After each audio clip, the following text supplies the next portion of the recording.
Hello and welcome to all my dear students. मेरा नाम है सुधीर कुमार और मैं लेकर के आया हूँ lecture number 5 chapter the fundamental unit of life का।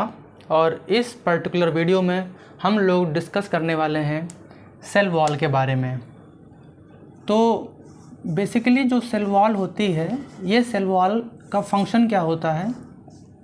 इसका फंक्शन होता है कि ये हमारी सेल्स को, हमारी लिविंग सेल्स को स्ट्रेंथ प्रोवाइड करती है और उसको एक रिजिडिटी देती है। तो सेल वॉल का फंक्शन क्या है? It provides strength and rigidity to the cell.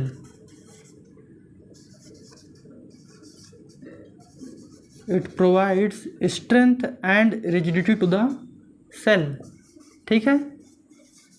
इसके अलावा ये प्रेजेंट कहाँ पे होती है? तो ये आउटर मोस्ट लेयर होती है कुछ सेल्स में, जैसे प्लांट सेल हो गया या फंगस का सेल या बैक्टीरिया का सेल। इसमें सेल मेम्ब्रेन के अलावा सेल मेम्ब्रेन के आउटर साइड में एक और लेयर प्रेजेंट होती है जिसको हम सेल वॉल बोलते हैं। एनिमल सेल्स में ये सेल वॉल एब्सेंट होती है। ठीक है ना। तो सेल वॉल कहाँ कहाँ प्रेजेंट होती है? तो it is present in plant cells,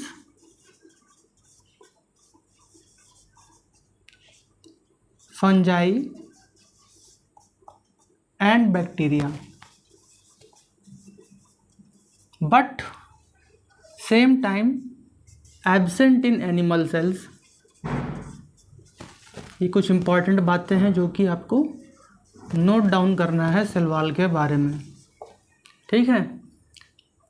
तो हमने जान लिया कि सेल वॉल का फंक्शन क्या होता है। ये सेल को स्ट्रेंथ प्रोवाइड करता है, उसको देता है रिजिडिटी और एक स्ट्रक्चर प्रोवाइड करता है एक पर्टिकुलर सेल को। एनिमल सेल में ये एब्सेंट होते हैं, लेकिन प्लांट सेल या फंगस या फिर बैक्टीरियल सेल्स में ये सेल वॉल प्रेजेंट होते हैं। तो आइए देखते हैं कि अलग अलग सेल्स में ये किस मटेरियल के बने होते हैं, ये चीज़ हम लोग समझते हैं। तो सबसे पहले प्लांट सेल्स में जो सेल वॉल बनती है, ये सेल वॉल बनी होती है सेल्यूलोज की। ठीक है। It is a type of complex sugar, है ना। ये सिंपल शुगर नहीं है, ये एक प्रकार का कॉम्प्लेक्स शुगर होता है। ठीक है। सेल्यूलोज, प्लांट की सेल वॉल सेल्यूलोज से मिलके बनती है। ऐसे ही जो बैक्टीरिया होते हैं, ठीक है, बैक्टीरियल सेल की सेल वॉल बनती है पेप्टाइडोग्लाइकेन से, राइट। और लास्ट में हम लोग देख लेते हैं थर्ड, दैट इज फंजाई। तो फंजाई की सेल वॉल ये बनती है, एक कंपाउंड होता है जिसको बोलते हैं काइटिन। तो फंगस में जो सेल वॉल होती है, आउटर मोस्ट कवरिंग जो होती है ना, सेल मेम्ब्रेन के बाहर, वो बनती है काइटिन से। बैक्टीरियल सेल बनता है, उसके आउटर मोस्ट कवरिंग बनी होती है मेड ऑफ पेप्टाइडोग्लाइकेन, और केवल प्लांट सेल में सेलुलोज की लेयर होती है। ठीक है। तो इसी के साथ में अब हम लोग डील करते हैं कुछ और टॉपिक। जैसे मान लीजिए कि अब हम किसी ऐसे सेल को जिसके बाहर सेल वॉल प्रेजेंट है, ठीक है। अब ये प्लांट सेल भी हो सकता है या एनिमल सेल छोड़ के प्लांट सेल भी हो सकता है, फंगस भी हो सकता है या बैक्टीरिया भी हो सकता है। तो हम लोग प्लांट सेल को एज्यूम करते हैं, ठीक है, कि ये पर्टिकुलर प्लांट सेल को हमने डिफरेंट सॉल्यूशन में इसको हमने ट्रीट किया। तो सबसे पहले हम लोग देखते हैं कि हम जब प्लांट सेल को एक हाइपरटोनिक सॉल्यूशन में प्लेस करेंगे तो क्या कंडीशन होगी। तो हम लोगों ने इसके प्रीवियस वीडियो में हाइपरटोनिक, हाइपोटोनिक और आइसोटोनिक कंडीशंस को अच्छे से समझा था। तो अगर आपने अभी तक वो वीडियो नहीं देखा है तो पहले आप हाइपरटोनिक, आइसोटोनिक और हाइपोटोनिक वाला वीडियो देखिए। ठीक है। फिर इसके बाद में इस वीडियो पे आइए। तो प्लांट सेल जब हाइपरटोनिक सॉल्यूशन में रहता है तो होता क्या है, देखिएगा। हाइपरटोनिक में क्या होता है कि सराउंडिंग मीडियम में वाटर कम होता है और सेल के अंदर वाटर ज़्यादा होता है। तो होगा क्या कि देयर विल बी, जो वाटर प्रेजेंट होगा सेल में ना, water from the cell squeeze out, ठीक है। तो प्लांट सेल में जो वाटर प्रेजेंट होगा वो बाहर स्क्वीज हो जाएगा। तो इससे क्या हो जाता है, इससे सेल में श्रिंकेज हो जाती है, ठीक है, सेल श्रिंकेज कर जाता है। तो इसके फलस्वरूप जो देखने को मिलता है, उसमें देखने को मिलता है कि जो प्रोटोप्लास्ट है, ठीक है, प्लांट सेल का जो प्रोटोप्लास्ट है वो कॉन्ट्रैक्ट कर जाता है, राइट, जिसको हम लोग प्रोटोप्लास्ट कॉन्ट्रैक्शन बोलते हैं। ये भी मैंने डिस्कस किया है कि प्रोटोप्लास्ट और प्रोटोप्लाज्म और साइटोप्लाज्म, साइटोसॉल में क्या डिफरेंसेस हैं, ठीक है। तो जब मैंने यूकैरियोटिक सेल आर्किटेक्चर बताया था तो उसमें मैंने बताया था कि प्रोटोप्लास्ट मतलब प्रोटोप्लाज्म प्लस सेल मेम्ब्रेन, मतलब हम सेल वॉल को रिमूव कर दें, उसके बाद में जो कुछ भी सेल के अंदर है, सेल मेम्ब्रेन हो, है ना, सेल ऑर्गेनेली हो, साइटोप्लाज्म हो, वो सारा का सारा क्या है, कंबाइनली प्रोटोप्लास्ट है। तो होता क्या है कि सेल श्रिंक होगा और उसके फलस्वरूप प्रोटोप्लास्ट का कॉन्ट्रैक्शन हो जाएगा। इस फेनोमेना को हम लोग बोलते हैं दैट इज़ प्लाज्मोलाइसिस, ठीक है, इसी को हम लोग बोल देते हैं प्लाज्मोलाइसिस या प्लाज्मोलिसिस। तो प्लाज्मोलिसिस हाइपरटोनिक कंडीशन में अराइज होती है, ये बात को समझना बहुत ज़रूरी है। और हाइपरटोनिक कंडीशन का मतलब क्या है कि सराउंडिंग मीडियम में, सेल जिस मीडियम में रखा है उसके सराउंडिंग मीडियम में वाटर का कंसंट्रेशन कम है कंपेयर्ड टू सेल्स। तो सेल्स से वाटर बाहर निकलेगा, ठीक है, सेल से वाटर बाहर की ओर ट्रांसपोर्ट होगा, तो उसका रिजल्ट क्या होगा कि सेल में श्रिंकेज आ जाएगी, और सेल श्रिंक होगा तो सेल वॉल तो इंटैक्ट रहेगी, प्लांट सेल की सेल वॉल तो इंटैक्ट रहेगी।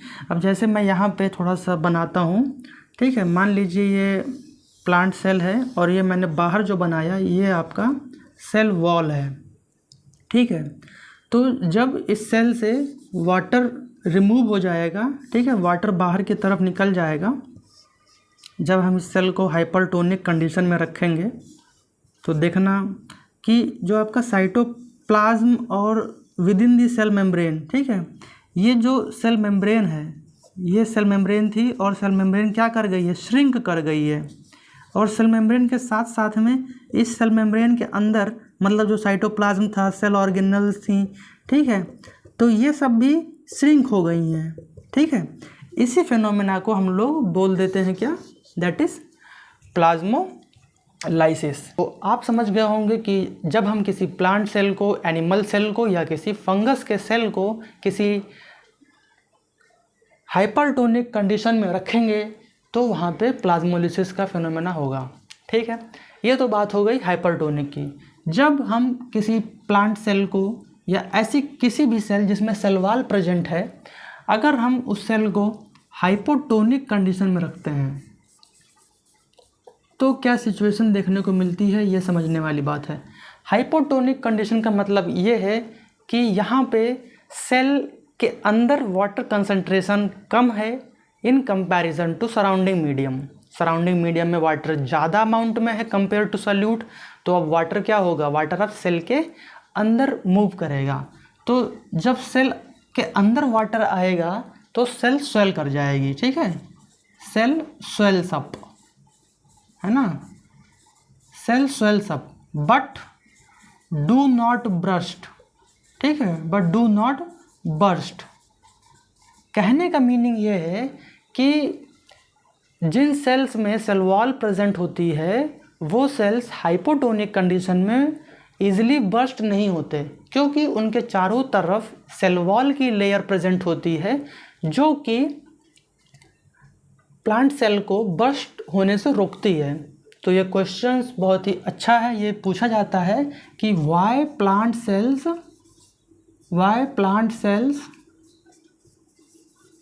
Do not burst in hypotonic solution, ठीक है।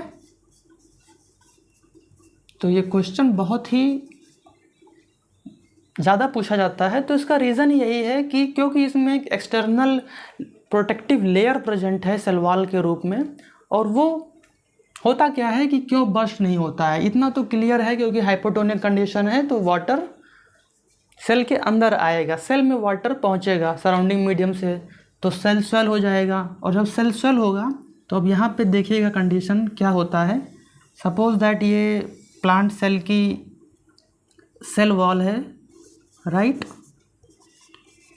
और जब इसमें water inside the cell move होगा, ठीक है, suppose water inside the cell move हो रहा है चारों तरफ से, तो यहाँ पे होगा क्या कि जो सेल मेम्ब्रेन होगा ना, ये सेल मेम्ब्रेन भी आपका स्वेल कर जाएगा, ठीक है। अब यहाँ पे सेल मेम्ब्रेन स्वेल्ड अप है, ठीक है, सेल मेम्ब्रेन फूल गई है, इसने ज़्यादा स्पेस ऑक्यूपाई कर लिया है। तो यहाँ पे होगा क्या कि यहाँ पे समझिएगा सेल वॉल की जो लेयर है ये एक फोर्स जनरेट करेगी, ठीक है, जिसको हम वॉल प्रेशर बोल सकते हैं, राइट, है ना। और इसी के अपोजिट फोर्स, इसी के अपोजिट सेल मेम्ब्रेन भी इक्वल अमाउंट ऑफ फोर्स यहाँ पे एक्सर्ट करेगी। किस पे? सेल वॉल पे। तो यहाँ पे सेल वॉल और सेल मेम्ब्रेन एक दूसरे के अपोजिट इक्वल फोर्स लगाते हैं, इस वजह से दोनों फोर्स एक दूसरे से कैंसिल हो जाते हैं और ये अल्टीमेटली प्लांट सेल को हेल्प करता है कि ये प्लांट सेल बर्स्ट ना हो, ठीक है। तो यहाँ पे सिंपल सा है कि दोनों सेल मेम्ब्रेन और सेल वॉल एक दूसरे पर एक प्रेशर एक्सर्ट करते हैं, ठीक है, और ये प्रेशर प्लांट सेल को बर्स्ट होने से रोकता है।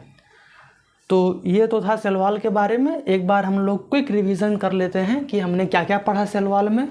सेल वॉल में इसका फंक्शन क्या है? It provides strength and rigidity to the cell, ठीक है, सेल को मजबूती देता है, बात ख़त्म। कहाँ कहाँ प्रेजेंट होता है सेल वॉल? प्लांट सेल में मिलेगा आपको, फंगस में मिलेगा, बैक्टीरिया के सेल्स में मिलेगा, राइट। और ये एक ऐसी लेयर है जो कि सेल मेम्ब्रेन के बाहर प्रेजेंट होती है, आउटर मोस्ट कवरिंग है ये, राइट। एनिमल सेल्स में अब्सेंट होती है। इसके बाद में प्लांट सेल्स में सेल वॉल बनी होती है सेलुलोज की, बैक्टीरियल सेल में बनी होती है पेप्टाइडोग्लाइकैन की, फंजाई में बनी होती है काइटिन की। अब हम इस प्लांट सेल को हाइपरटोनिक कंडीशन में जब रख देते हैं तो क्या होता है कि जो प्रोटोप्लास्ट है वो कॉन्ट्रैक्ट कर जाता है, ठीक है। Contraction of protoplast when plant cell is kept in hypertonic solution या hypertonic condition, this process is known as plasmolysis. तो इस कंडीशन में क्या होगा कि प्लाज्मोलिसिस हो जाएगा, ठीक है। जब हम प्लांट सेल को हाइपोटोनिक कंडीशन में रखते हैं तो यहाँ पे क्या होता है कि हाइपोटोनिक कंडीशन में सेल रखने पे सेल स्वेल हो जाता है, सेल की साइज़ बढ़ जाती है, ठीक है। लेकिन होता क्या है कि तब भी सेल बर्स्ट नहीं होती, फटती नहीं है सेल। क्यों? क्योंकि यहाँ पे डबल प्रोटेक्शन है, सेल मेम्ब्रेन की प्रोटेक्शन है और सेल वॉल की प्रोटेक्शन है। इसीलिए एक लाइन कहते हैं कि एनिमल सेल्स अपने सराउंडिंग मीडियम में बहुत ज़्यादा चेंजेस को बेयर नहीं कर पाता, क्योंकि एनिमल सेल के पास में केवल एक ही मेम्ब्रेन होती है, वो बहुत ज़्यादा आउटर इन्वायरमेंट के चेंजेस को बर्दाश्त नहीं कर पाता। लेकिन वहीं प्लांट सेल या बैक्टीरियल सेल या फंगल सेल, क्योंकि इनके पास में डबल लेयर की प्रोटेक्शन होती है, तो ये अच्छे से सराउंडिंग मीडियम में अगर काफ़ी ज़्यादा चेंजेस हो रहे हैं, राइट, फिर भी ये अच्छे खासे अमाउंट में चेंजेस को ये बेयर कर सकते हैं कंपेयर टू एनिमल सेल्स, ठीक है। तो यहाँ तक बात आपको समझ में आ गई होगी सेल वॉल के रिगार्डिंग। अब हम लोग बात करने वाले हैं नेक्स्ट, दैट इज़ न्यूक्लियस। तो आप लोग हेडिंग डाल लीजिए न्यूक्लियस।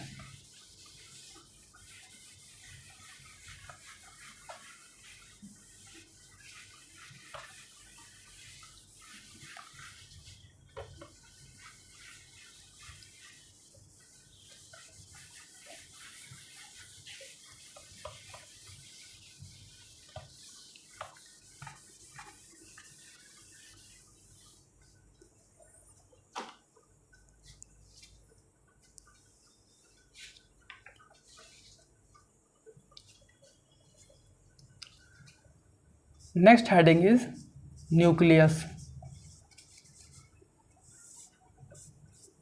तो सबसे पहली बात, न्यूक्लियस को हम लोग ब्रेन ऑफ द सेल, ठीक है, it is also known as brain of the cell.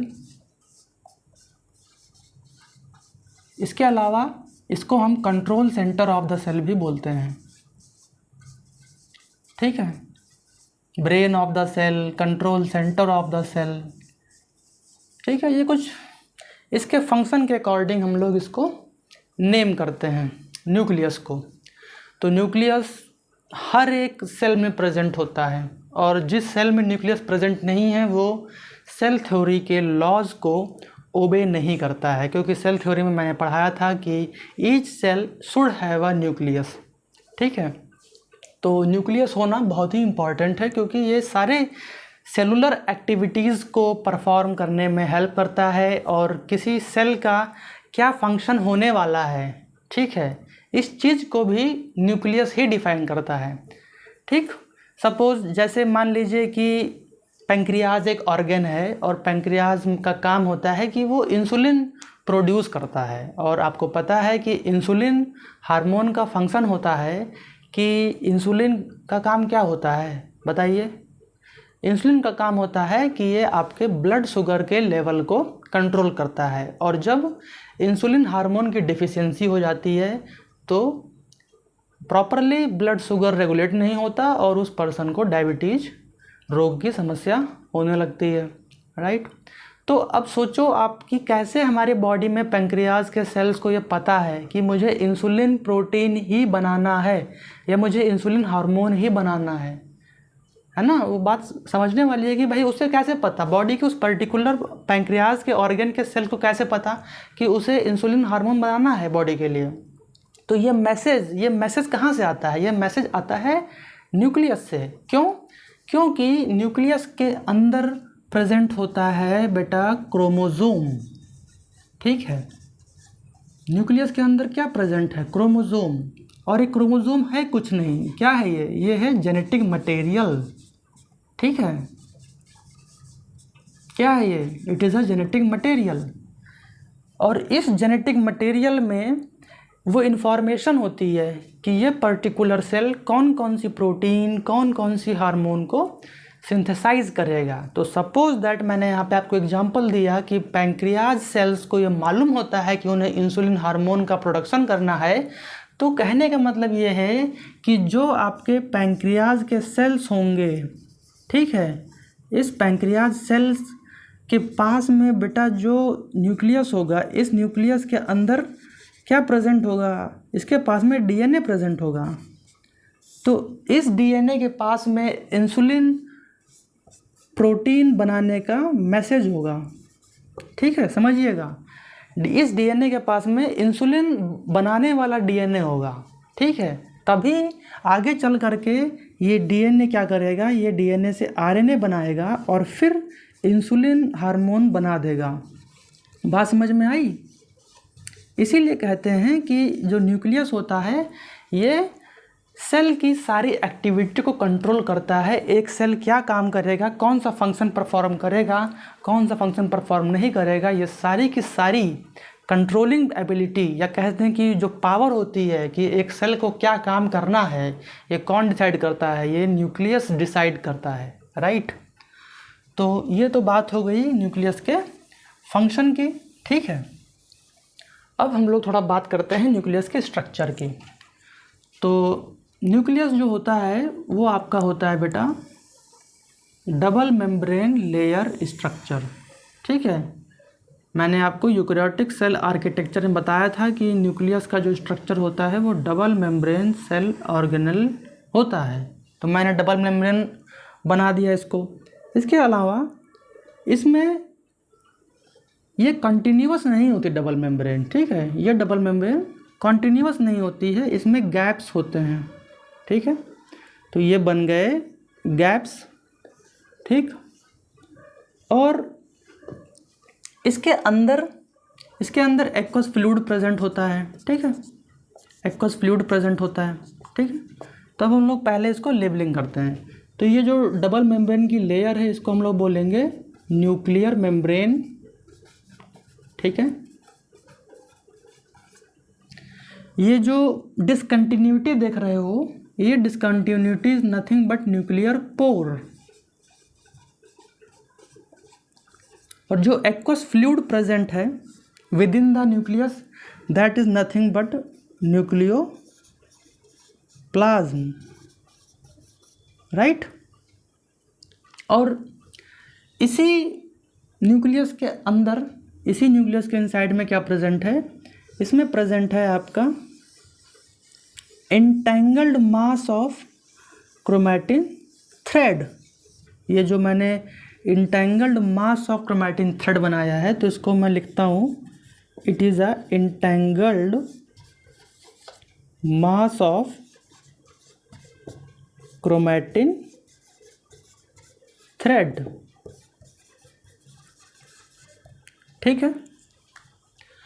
तो न्यूक्लियर मेम्ब्रेन का काम क्या है? न्यूक्लियर मेम्ब्रेन का काम है कि ये न्यूक्लियस को या फिर न्यूक्लियस के कंटेंट को बाकी साइटोप्लाज्मिक कंटेंट से सेपरेट आउट रखता है। ठीक है, उसको अलग करता है। दूसरा चीज़ न्यूक्लियर पोर। न्यूक्लियर पोर का वर्क है, कुछ चीज़ें होती हैं, ठीक है, कुछ मॉलिक्यूल्स हैं, कुछ बायो मॉलिक्यूल्स हैं, कुछ सब्सटेंसेज हैं जिनको न्यूक्लियस से बाहर साइटोप्लाज्म में जाना होता है या फिर उनको सेल्स के बाहर जाना होता है, और कुछ चीज़ें होती हैं जिनको न्यूक्लियस के अंदर आना होता है। तो भाई कोई ना कोई मीडियम चाहिए, कोई ना कोई रास्ता चाहिए, कोई ना कोई पाथ चाहिए ना भाई अंदर बाहर होने के लिए। तो ये वही गेटवे का काम करती हैं। ठीक है, न्यूक्लियर पोर्स। तो ये ट्रांसपोर्ट में हेल्प करती हैं। ठीक है, न्यूक्लियर पोर क्या कराती हैं? ये चीज़ों का ट्रांसपोर्ट कराती हैं। किस में? Between nucleus and cytoplasm. ठीक है, न्यूक्लियस और साइटोप्लाज्म के बीच में ये बायोमोलिक्यूल्स का ट्रांसपोर्ट कराती हैं। ठीक है, और ये आपका न्यूक्लियोप्लाज्म है, क्योंकि न्यूक्लियोप्लाज्म क्या है, एक्वस फ्लूइड है, तो इसमें वो ज़रूरी प्रोटीन्स, वो ज़रूरी बायोमोलिक्यूल्स होंगे जो कि डीएनए के लिए, डीएनए के नरिशमेंट के लिए नेसेसरी हैं। ठीक है, तो न्यूक्लियोप्लाज्म हो गया। अब हम बात करते हैं ये जो बीच में आप देख रहे हैं इंटेंगल्ड मास।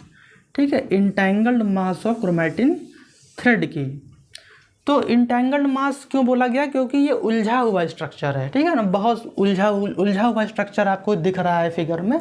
ये ठीक ऐसे ही है कि जो धागे वाली रील होती है, आप उस रील को खोलते चले जाओ तो आपको एक इंटेंगल्ड मास ऑफ थ्रेड दिखाई देगा ज़मीन पे पड़ा हुआ। तो वैसा ही है यहाँ पे entangled mass of chromatin threads को बोल रहे हैं। ये प्रॉपरली अरेंज नहीं है ना, इसीलिए इसको बोला गया इंटेंगल्ड मास। तो ये तो स्ट्रक्चर न्यूक्लियस का तब का है जब कोई particular cell non dividing stage में होती है। ठीक है, ये सेल किस स्टेज में है? ये सेल आपकी नॉन डिवाइडिंग स्टेज में है। ये सेल डिवाइड अभी नहीं करने वाली है, अभी ये सेल डिवाइड नहीं करेगा। ठीक है, इसीलिए ये entangled mass of chromatin thread यहाँ पे प्रेजेंट है। राइट। अब देखते हैं कि जब सेल डिवाइडिंग स्टेज में होता है तो न्यूक्लियस के अंदर क्या चेंजेस होते हैं। ठीक है, तो पहले मैं न्यूक्लियर मेम्ब्रेन बना लेता हूँ। ठीक है, ये मान के चलिए न्यूक्लियर मेम्ब्रेन है, और न्यूक्लियर मेम्ब्रेन में ये आपको न्यूक्लियर पोर दिख रहे हैं। ठीक है, ये इसमें न्यूक्लियोप्लाज्म सब फिल है। राइट। अब होगा क्या कि ये जो क्रोमैटिन थ्रेड है ना, ये क्रोमैटिन थ्रेड आपको दिखाई देगा एक रॉड लाइक स्ट्रक्चर में। राइट, एक रॉड लाइक स्ट्रक्चर में, जिसको हम क्या बोलेंगे, जिसको हम बोलेंगे, ठीक है, जिसको हम लोग बोलेंगे क्रोमोसोम्स। ठीक है, अब ये जो रॉड लाइक स्ट्रक्चर है ना, रॉड शेप स्ट्रक्चर को हमने क्या बोला? हमने बोला क्रोमोसोम्स। ठीक है, तो ऐसा क्यों हुआ? यहाँ पे क्रोमैटिन उलझा हुआ था, यहाँ पे क्या हुआ? यहाँ पे क्रोमैटिन का कंडेंसेशन हो गया, है ना।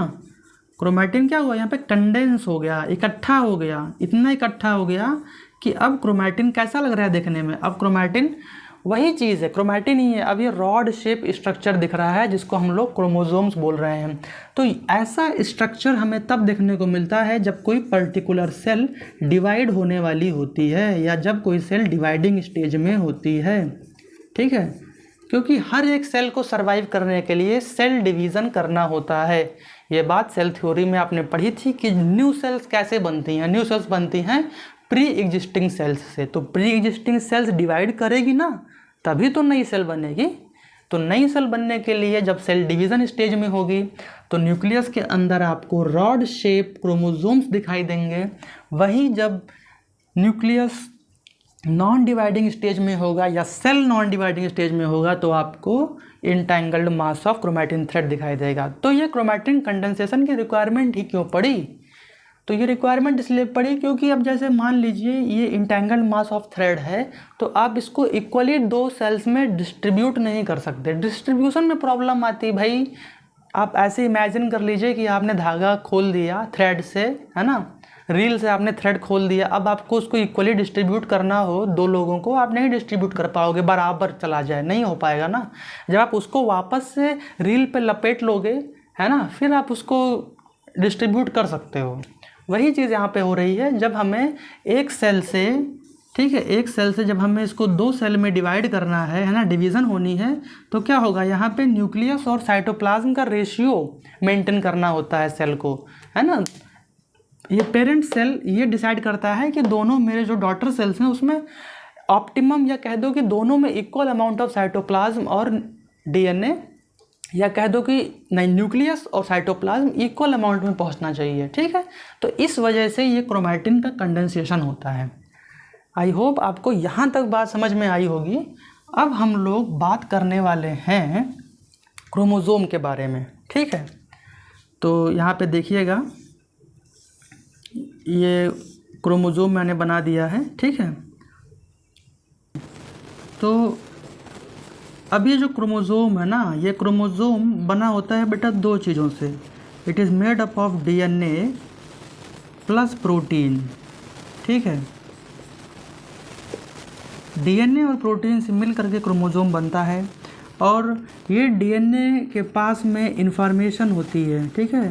डीएनए कैरीज इंफॉर्मेशन, किसकी इंफॉर्मेशन? इंफॉर्मेशन ऑफ इनहेरिटेंस, ठीक है।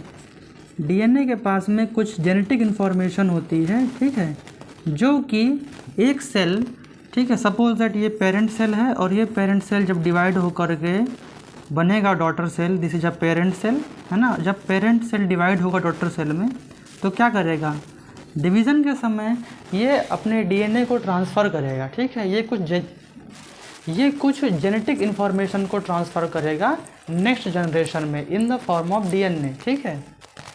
तो क्रोमोसोम के पास में डीएनए और प्रोटीन होता है और डीएनए के पास में जेनेटिक इन्फॉर्मेशन होती है जो कि कैरी फॉरवर्ड होती है जब सेल डिवीज़न होता है, ठीक है।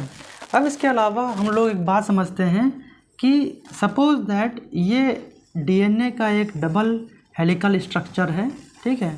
डीएनए का स्ट्रक्चर कैसा होता है? डबल हेलिक्स स्ट्रक्चर, ठीक है। डीएनए का स्ट्रक्चर होता है डबल हेलिक्स। और सपोज ये डीएनए मॉलिक्यूल है और मैं कह रहा हूँ कि डीएनए का इतना सेगमेंट, ठीक है, this amount of segment is the functional form of DNA, ठीक है। This is a functional form of DNA. और इसी फंक्शनल फॉर्म ऑफ डीएनए को जीन बोल देते हैं। तो जीन क्या है? Gene is nothing but the functional form of DNA. Functional form of DNA कहने का मतलब क्या है कि डीएनए का इतना ही पार्ट है ना, जो ये सेगमेंट है डीएनए का, स्मॉल सेगमेंट है जो डीएनए का इतना ही पार्ट क्या करेगा? प्रोटीन बनाएगा, ठीक है। डीएनए का इतना ही पार्ट प्रोटीन बनाएगा, मतलब डीएनए का वो पार्ट जो प्रोटीन की सिंथेसिस कर सके उसी को हम जीन बोलते हैं, ठीक है। अब मैं अपनी बात वहीं से स्टार्ट करता हूँ जो मैंने इंसुलिन हार्मोन का एग्जांपल दिया था। जैसे पैंक्रियाटिक सेल के पास में इंसुलिन का जीन प्रेजेंट है, इसीलिए पैंक्रियाज की सेल्स इंसुलिन हार्मोन को सिंथेसाइज कर पाती हैं, ठीक है। तो अब वो जो इंसुलिन जीन है उसको हम जीन क्यों बोल रहे हैं? इंसुलिन जीन हम इसलिए बोल रहे हैं क्योंकि उस सेगमेंट ऑफ डीएनए से इंसुलिन प्रोटीन बन रही है, ठीक है। वही चीज़ यहाँ पर भी है कि ये सेगमेंट डीएनए का मान लो इंसुलिन जीन है और इस इंसुलिन जीन से क्या बनेगा? इंसुलिन प्रोटीन बनेगी, इंसुलिन हार्मोन बनेगा, ठीक है। तो इतनी बातें आपको समझ में आ गई होंगी, आई होप। और 1-2 बातें और कर लेते हैं, वो ज़्यादा कुछ उसमें है नहीं, ठीक है। डिफरेंस है ना, प्रोकैरियोटिक और यूकैरियोटिक न्यूक्लियस में। तो प्रोकैरियोटिक न्यूक्लियस और यूकैरियोटिक न्यूक्लियस में देख लेते हैं। ये जो स्ट्रक्चर बना है it is nothing but a eukaryotic nucleus. Eukaryotic cell में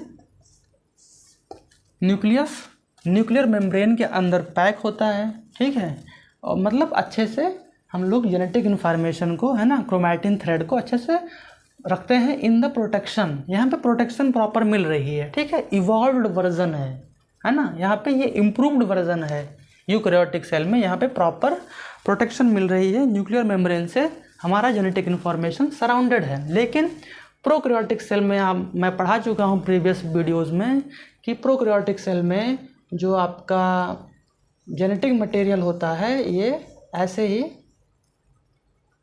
without nuclear membrane prokaryotic cell में प्रेजेंट होता है, ठीक है। सपोज ये बैक्टीरिया का सेल है और बैक्टीरियल सेल में ऐसे ही साइटोप्लाज्म में ये जो डीएनए मॉलिक्यूल है ये ऐसे ही विदाउट न्यूक्लियर मेम्ब्रेन, है ना, यहाँ पे कोई न्यूक्लियर मेम्ब्रेन नहीं है ना, नो न्यूक्लियर मेम्ब्रेन। तो न्यूक्लियर मेम्ब्रेन नहीं है, इस वजह से यहाँ पे कोई प्रोटेक्शन नहीं है। ये डीएनए आसानी से साइटोप्लाज्म में फ्लोट कर सकता है, तैर सकता है ना, उसके तो मज़े ही मज़े हैं, कोई बाउंड्री नहीं है इसके। और यूकैरियोटिक सेल में एक प्रॉपर बाउंड्री में पैक्ड है।